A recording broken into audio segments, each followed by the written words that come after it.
I don't know what you had in mind, but here we stand on opposing sides. Let's go to war. Let's go to war! What's going on, everyone? It's Matt, aka Thanatos, and I am coming to you from my new apartment complex. So honestly, up until I moved here to Colorado, I had never lived in an apartment before. So this has all been kind of new to me. So I've learned a lot. But I just moved into this new apartment and I love it. So I'm going to do a little showroom for you guys before I go into some other video stuff. So here we are. My old apartment was on the first floor and I decided I'm never doing that again. So I moved to the third floor in my new place, and it sucks moving to the third floor, but once everything's moved, it's beautiful. There's no banging up on the roof. I hear birds occasionally like chirping on the roof, but other than that, it's not so bad. So let's do this. Dum dum dum. All right. I guess I'll flip this around for you guys. Bloop. Can I do that? Can I flip it? I guess I gotta...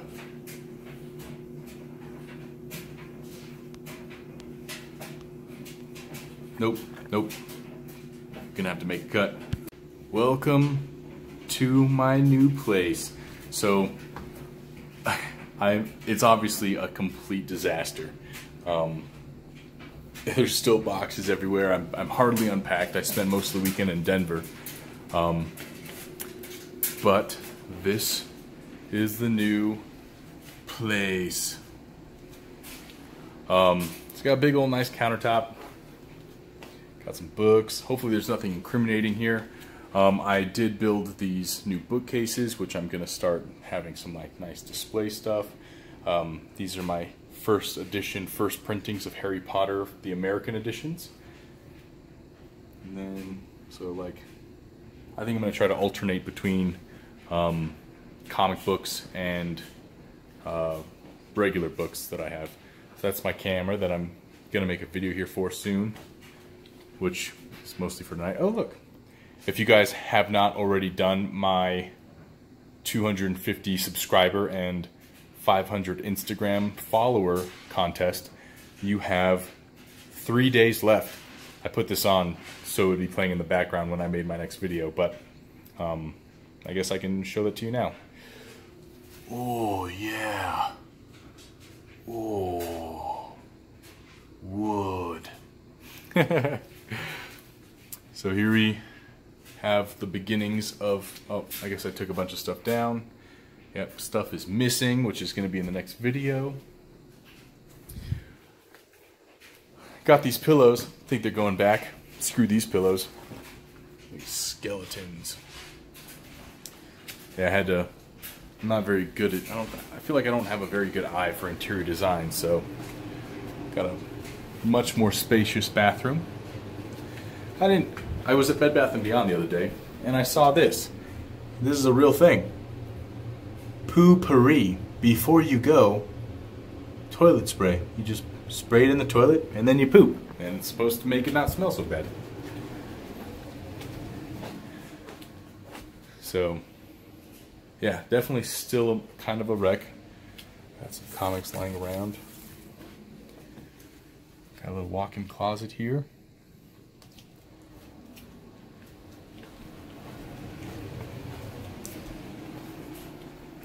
Alright, on to part 2 of the video. That was my apartment. It's kind of small, but it's just me, and I think for now, this will do. Don't forget to make a contest entry. Contest entry. Look, you can win that. That could be yours.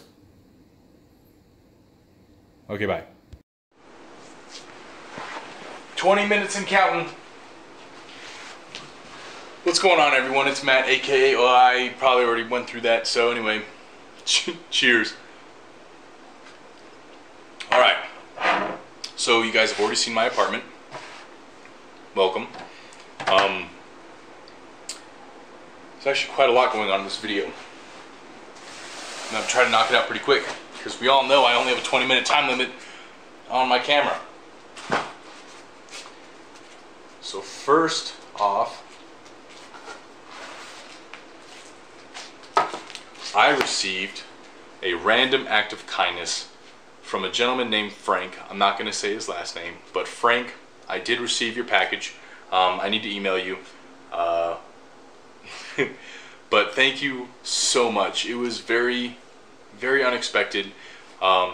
This gentleman, Frank, emailed me and said, hey, I know you're a DC guy and he's more of a Marvel guy, and said that he would like to give me some of his DC books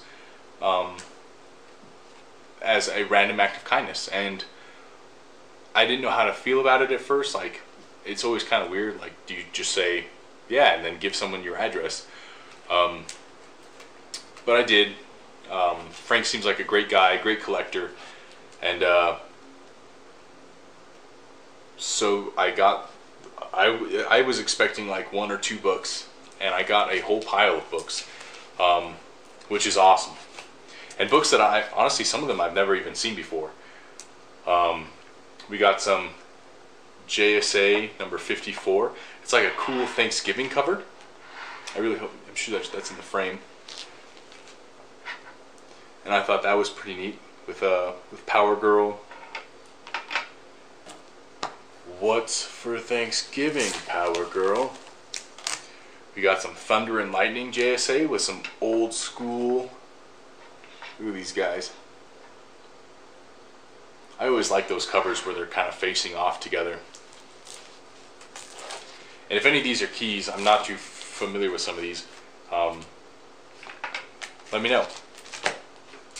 Scooby-Doo Team Up, number 19, with a Zatanna appearance. Thank you, Frank. You know I'm a big fan of Zatanna, and I think this cover is awesome. Like mixing my childhood with my modern comic book crush. We got some Batman number 343, A Dagger So Deadly.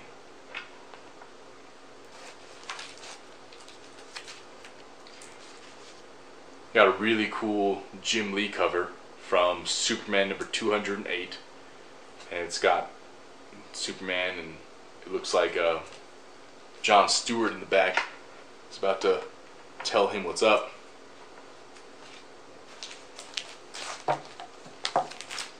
There is a Superman number 68 or 22. I don't really know how they do this, but it's Superman versus Deathstroke on the cover. Terminated. Cool cover. I feel like I've never seen a cover with Deathstroke fighting Superman before. We have a new Teen Titans number 70 with Deathstroke just wrecking people, doing what he does best.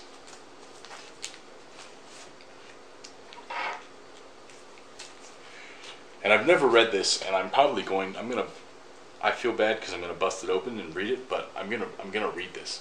This is a Green Lantern Brightest Day Blackest Night, and it almost looks like a big old one-shot. It's a pretty thick book, but like, is this Solomon Grundy down here? Is this Alan Scott versus Solomon Grundy? Because I will read that. That sounds awesome to me. Cool cover.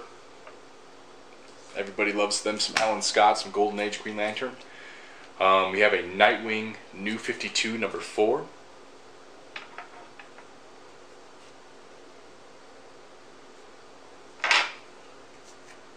Some Nightwing on Nightwing action. And then this cover, when I was at Rocky Mountain Comic Con, I actually saw this in a bin, and they had it priced for over $50. And I had never seen it before, but I love this cover. It's an awesome number 1 cover.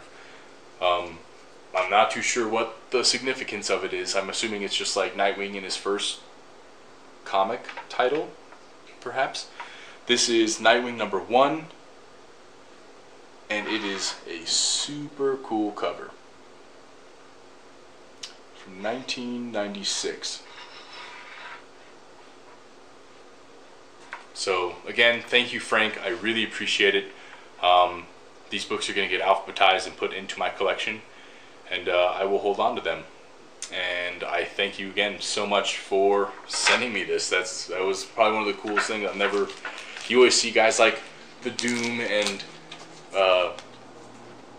Alex and all these guys, these bigger YouTube guys in our comic community, getting random acts of kindness, and to get like my first and feel like, I don't know, it was just really nice. It was special to me. So I appreciate it. I think I showed most of those books. So in my absence, I don't think I've made a video since I got back. I made one video since I got back from Florida, which is mostly an update on the contest. It's May 28th. This video hopefully gets uploaded tonight. Otherwise, you only have 2 days. I had it on the screen, but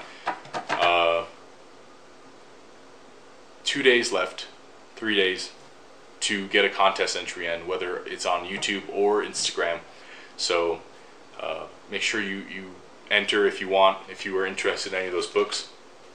But since my last video, I got some big books. I know obviously like Justice League was big, Brave and the Bold 58 or 28.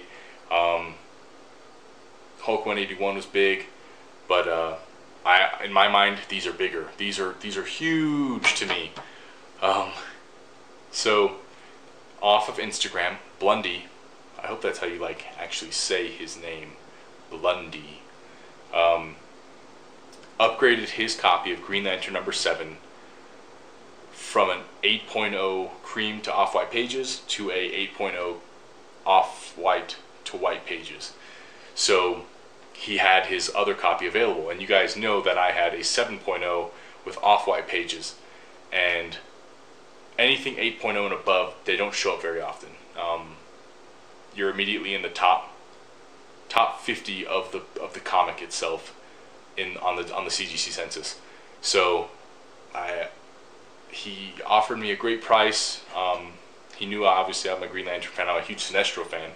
So I went on a little payment plan, my first payment plan book, and I picked up a Green Lantern #7 8.0 cream to off-white pages, and it's super nice. I mean, obviously losing the color quality, the page quality, kind of hurts, but I love it. Like, it's an 8.0 of a Silver Age book from 1961. That to me is crazy, considering like this is the highest Silver Age book, highest graded Silver Age book that I have. And I'm gonna do something crazy. I'm gonna break the slab. I'm gonna crack it out of its slab when I get to Denver Comic Con, and I'm gonna have Joe Giella sign it. Who is Gil Kane and Joe Giella cover and art. So when do you get a chance to meet one of the guys who created your favorite character and have him sign one of his, in my mind, one of his best works? So this could potentially, if it stays in 8.0 or 7.5, become the highest graded signature series in the Green Lantern #7 census. This was graded in 2010, so whether or not it doesn't look like it's been pressed. CGC has 0 grading notes on it, so I'm gonna have it signed, pressed and cleaned by CCS. Might as well just pay for the extra, just their service, and have it de-slabbed. So huge book for me. Thank you, Blundy.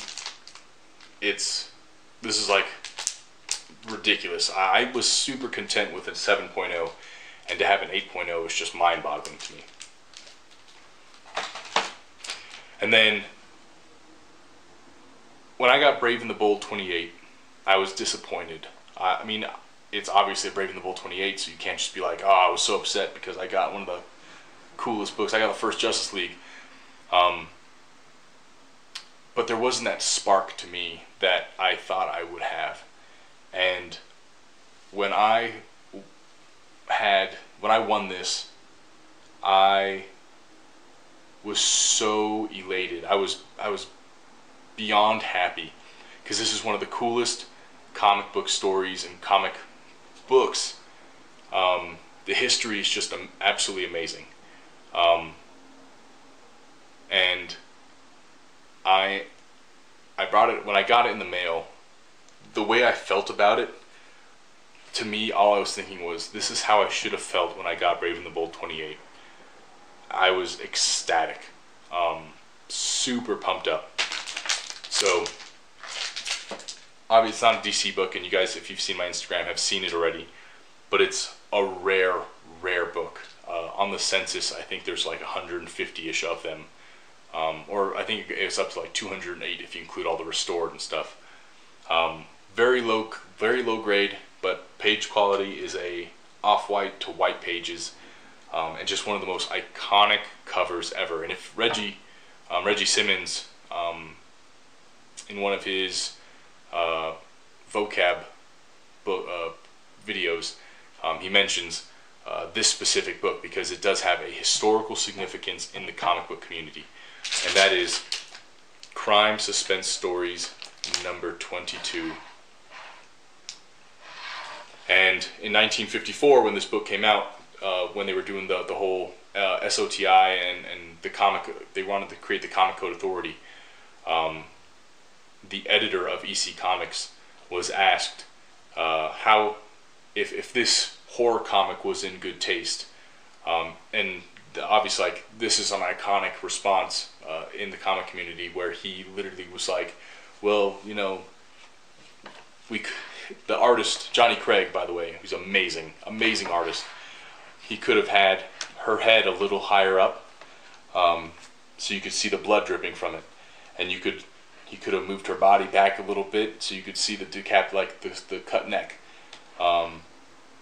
There were things that could have made this way worse, and so he said, for a horror comic in our time, this is in good taste. And I'll agree with him. Like, you can obviously tell that it's a decapitated woman, but it's a horror comic. Like, what is the point of a horror comic if you can't push the limits, the boundaries? Obviously, it didn't work out the way they wanted, and EC Comics kind of went under, or had to at least stop making comic books and move on to magazines and such, to continue making horror books. But it is such an iconic cover. This is one horror book that has been a holy grail to me for as long as I can remember. And I remember the first time I saw it, I wanted it, but the prices are crazy. And the guy who sold it to me was actually another Instagrammer, Chris Nagamoto, Gamma Ray Comics. And he accepted a best offer of mine, which, I mean, it would have been probably better for him to deal on IG, but he was totally cool with it on eBay. I'm assuming maybe he had some specials on seller fees. But this is a book that I will never let leave my collection,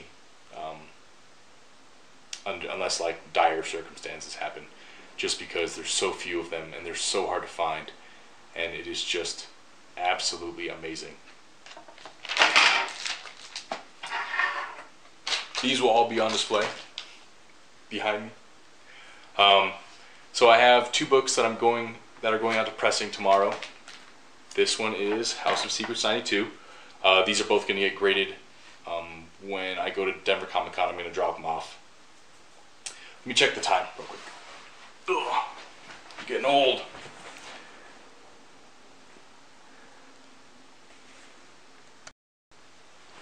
Alright, I restarted the clock just because I'm not too sure how long this next piece is going to take. Alright, so House of Secrets 92, going to Denver Comic Con to get pressed or to get graded.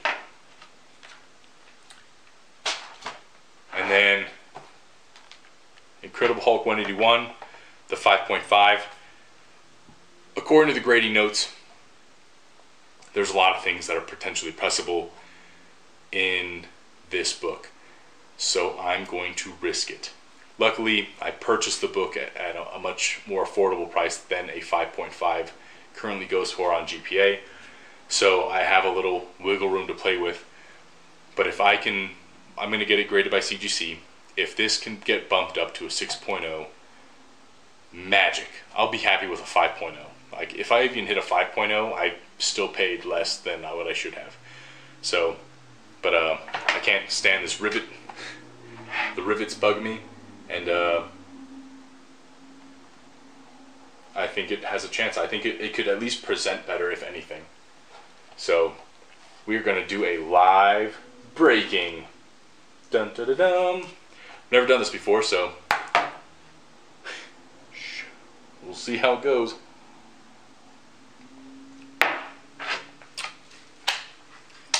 Are you ready? Just kidding, I'm not going to do that. But I bet you thought I was. So here I have my bottle opener, which is also a, I forgot what piece it is. I think it's the hammer for an AR-15. So I'm going to grab it right there.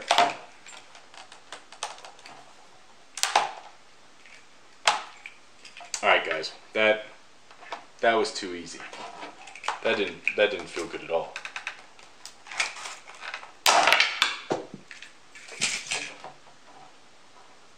There it goes, Hulk 181. I'm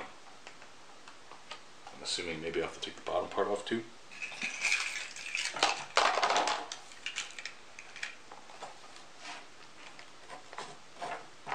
Ooh, this one's a lot harder.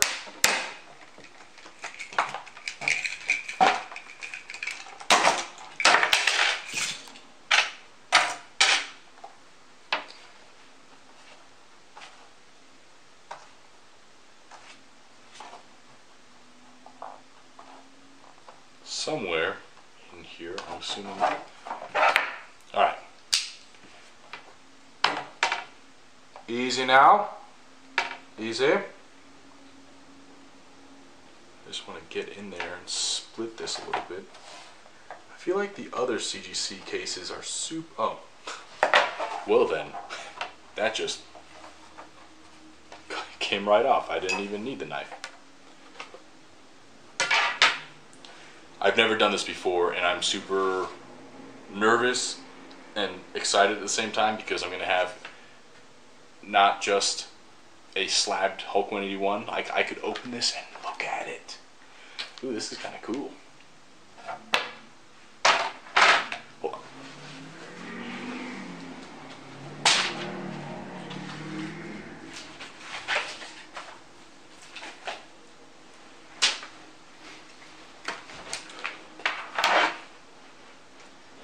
Alright. I don't have an X-Acto knife. So knife will do.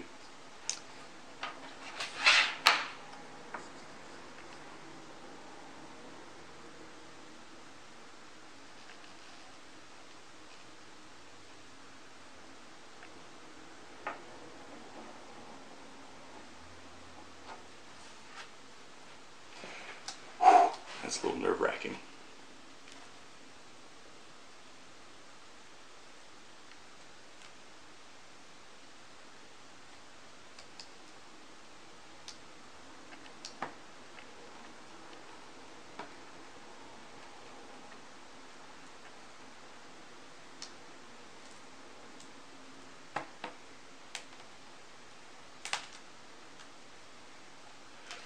Freedom!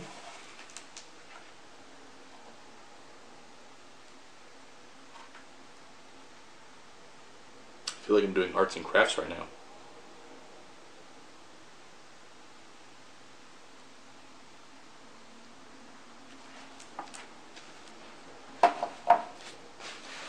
Alright. My hands are clean, but, you know, it's gonna get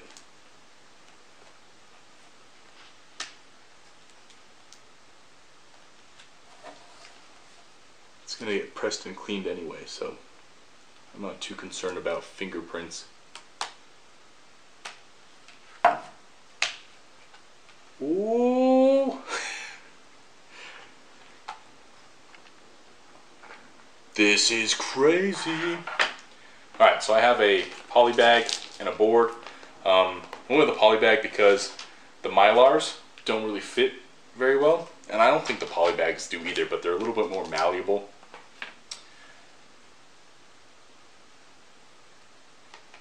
Oh, this is freaking me out, man.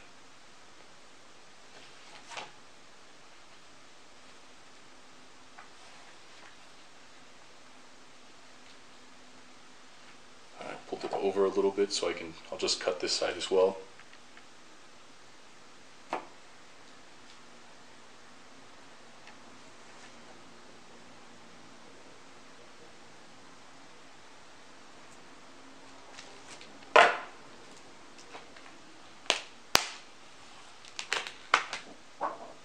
Ta-da!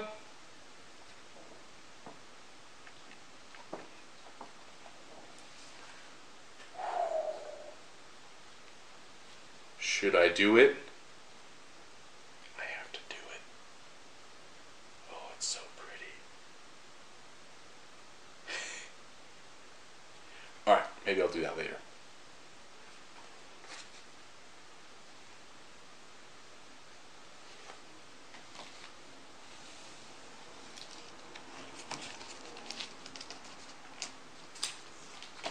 Ta-da! I actually want this label.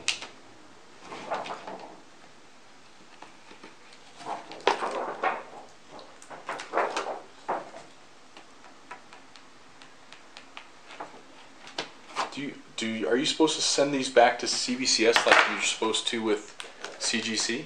Like, do they care?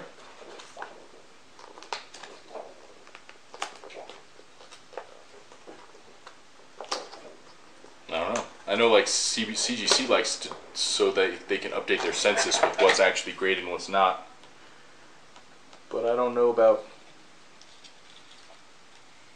if CBCS likes or wants that as well, that same treatment.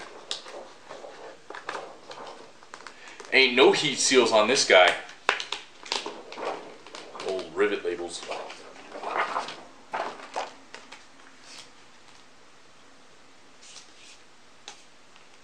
So I'm going to hold on to that. Oh God.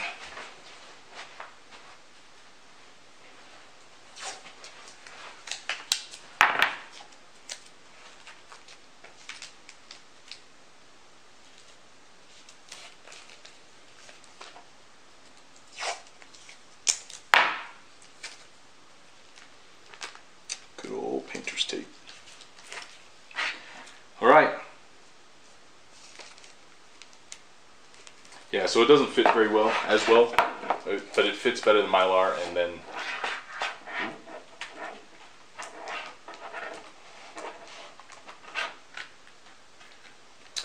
ta-da! That was actually a lot easier than I thought it was going to be. My first slab cracking. So, for these older slabs, obviously this is going to be different than the newer ones. These pieces go on top, and they can be easily popped off with a bottle opener. And honestly, probably put back on too. It's kind of weird. I'd have to finagle it a little bit. That's all I got for you guys today. If you're going to be at Denver Comic Con, shoot me an email. Longbox Love Affair is confirmed going to be there with me. We're hoping to do a live show, so now saying this in a video means we probably have to do a live show. So, gotcha, Longbox. But it's going to be a blast. I'm really excited. Excited to get some of these awesome books signed. Aside from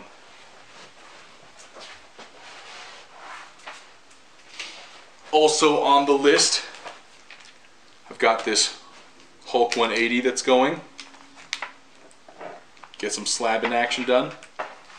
I've got Green Showcase 22, Showcase 24, my bad, third appearance of Hal Jordan. These are going to get signed by Joe Giella as well, and then graded. They've already been pressed. Green Lantern Showcase 22, number, God, I keep saying Showcase 22, Showcase 23. So these two going to get signed. And then my Vampy number 1 also going to go get graded, or dropped off at least to get graded. And that's it. That's all I got. Thanks again, guys, for watching. And I guess I should finish this. Cheers, everybody. It's Memorial Day, so definitely take a moment to, wow, that was a little strong for that Jameson. Take a moment to remember those who served. As a veteran, we notice that a lot of people will continue to say thank you for your service on Memorial Day. However, that is not the purpose. Veterans Day is for veterans. Memorial Day is for the ones who didn't make it. The ones who gave the biggest sacrifice. The reason we're able to collect comic books. The reason we're able to go to local comic shops. The reason we can go to Denver Comic Con. The reason that we're free. Freedom isn't free. People have sacrificed for forever. I have a huge appreciation for some of these older vets. There's not a lot of World War II vets anymore, but if you know any of them, they were another type of people. They were insane, and I appreciate everything that they did to fight for our freedoms in World War II. The Vietnam War, unappreciated. Those guys came back to terrible things, and a lot of them didn't come back. So, for those who made the biggest sacrifice, that was for you. And when you get a chance, take a moment of silence, and definitely remember all the people that have paid the big price for what we do, day in and day out. Anyway, I won't get all preachy. You guys have a great day. Happy Memorial Day, and I'll see you guys later.